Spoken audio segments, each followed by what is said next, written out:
One of the things that we makes us positive on the market, tailwind for the market here, is seasonality. And when people hear tailwind for the market in September and seasonality, they give us a crooked look.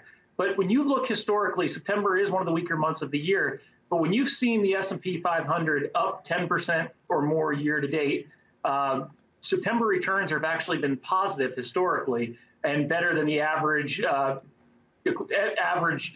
long-term performance, which is a decline.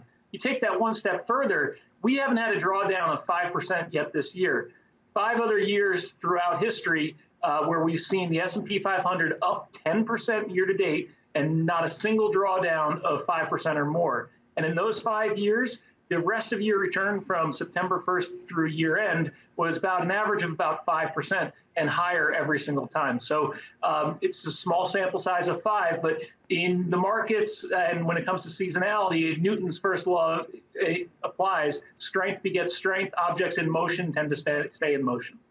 Okay, that makes sense. So, Lindsay, what do you think? Does strength beget strength when you're talking about those big mega cap tech names that Bob ended his report with, those big Alphabet, Facebook, all of the big ones that we know so well? Is that going to continue to be a winner for portfolios through the rest of the year?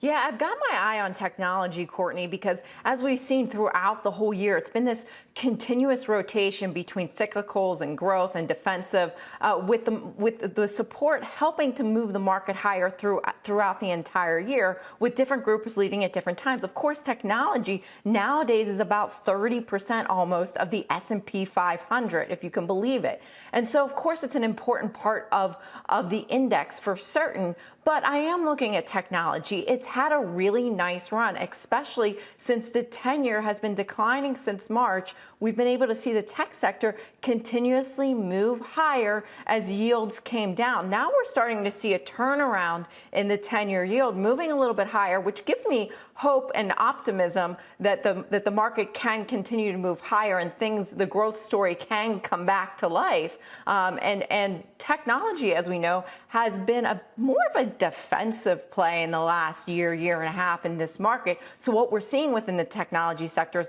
a lot of people have put a lot of money into the sector, especially in the last couple months. In fact, we're starting to see flows reach levels that we saw in the early part of the pandemic. So the sector, and it's said another way, is getting a little bit stretched. And if you look at its relative strength index, it's definitely in overbought territory. Of course, the index remains expensive. It's always been expensive versus its own history in the S&P 500 for the last year or so. So it's just a sector that we think could take a little bit of a breather and allow some of those cyclical sectors really to take over if we get to see the reopening story reemerge.